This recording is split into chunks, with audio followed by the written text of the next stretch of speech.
Sahabat setia Gowori yang dikasihi Tuhan, Shalom. Hari ini adalah Selasa 17 Januari 2023. Hari ini kita bersama-sama merayakan peringatan wajib Santo Antonius Abbas.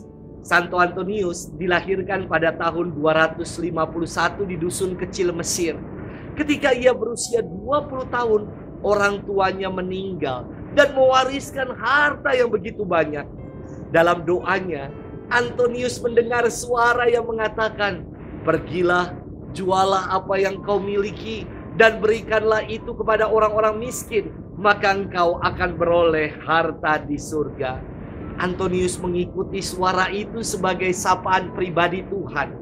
Ia menjual sebagian besar harta miliknya dan menyisihkan sedikit untuk menunjang hidupnya bersama sang adik. Antonius membagi-bagikan hartanya kepada mereka yang membutuhkan. Kemudian adiknya bergabung dengan kelompok perempuan yang hidup dalam doa dan kontemplasi. Antonius pun memutuskan untuk hidup menjadi seorang petapa.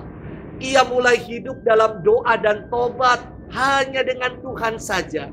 Ketika Antonius berusia 55 tahun, ia mendirikan sebuah biara guna menolong sesama.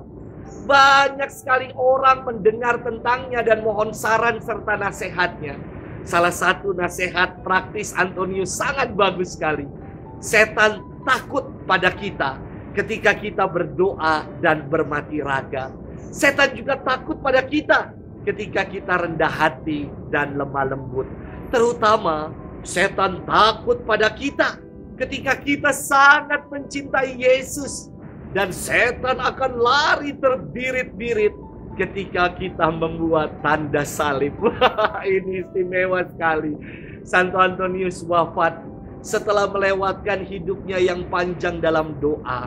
Ia wafat pada tahun 356 di usia 105 tahun.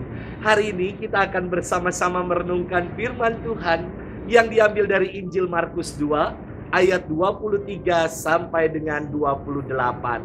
Mari kita siapkan hati kita. Haleluya, haleluya, haleluya.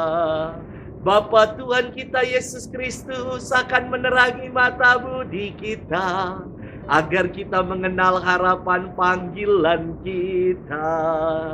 Haleluya, haleluya, haleluya. Tuhan bersamamu dan bersama rohmu. Inilah Injil suci menurut Markus. Dimuliakanlah Tuhan. Pada suatu hari Sabat, Yesus berjalan di ladang gandum. Dan sementara berjalan, murid-muridnya memetik bulir gandum. Maka kata orang-orang Farisi kepada Yesus, "Lihat, mengapa mereka berbuat sesuatu yang tidak diperbolehkan pada hari Sabat?" Jawab Yesus kepada mereka, "Belum pernahkah kamu baca apa yang dilakukan Daud ketika ia dan para pengiringnya kekurangan dan kelaparan? Tidakkah ia masuk ke dalam rumah Allah waktu Abiatar menjabat sebagai imam agung, lalu makan roti sajian yang tidak boleh dimakan kecuali oleh imam-imam, dan memberikannya juga kepada pengikut-pengikutnya?" Lalu kata Yesus kepada mereka, "Hari Sabat diadakan untuk manusia dan bukan manusia untuk hari Sabat. Jadi Anak Manusia adalah Tuhan juga atas hari Sabat." Demikianlah sabda Tuhan. Terpujilah Kristus. Sahabat setia Gowori yang dikasihi Tuhan, Shalom.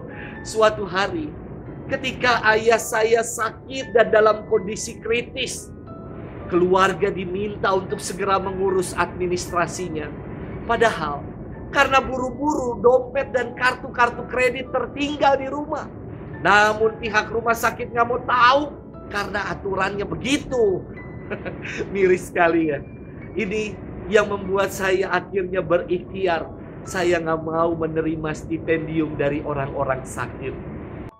Sahabat setia Gowori yang dikasihi Tuhan, aturan dan hukum seharusnya menjadikan segalanya lebih baik. Namun janganlah menjadikan hukum sekedar kata-kata baku tanpa memperhatikan konteksnya. Firman Tuhan hari ini sangat indah. Pada hari Sabat, Yesus berjalan di ladang gandum bersama dengan murid-muridnya. Dan murid-muridnya memetik bulir gandum. Orang Farisi yang melihat hal itu protes kepada Yesus dan berkata, "Lihat, mengapa mereka berbuat sesuatu yang tidak diperbolehkan pada hari Sabat?" Kelihatannya orang-orang Farisi ini taat pada hukum, namun justru mereka dibutakan oleh hukum dan aturan, atau mereka menggunakan hukum hanya sebagai kendaraan untuk menyalahkan orang lain. Yesus memberikan sebuah jawaban yang mengangkat kisah Raja Daud ketika rombongannya kelaparan. Mereka masuk ke dalam bait Allah dan makan roti sajian. Dan Yesus menegaskan, hari Sabat diadakan untuk manusia dan bukan manusia untuk hari Sabat. Artinya jelas bahwa hukum dan aturan dibuat untuk menyejahterakan manusia, bukan untuk menyengsarakan.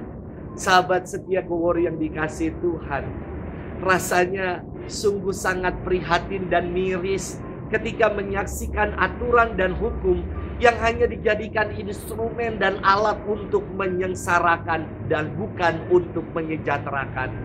Yesus mengajak kita untuk menempatkan hukum dan aturan sebagai jalan untuk menyejahterakan, melindungi, mengayomi kita. Selamat bermenung dan Tuhan memberkati kita selalu dalam nama Bapa dan Putra dan Roh Kudus. Amin.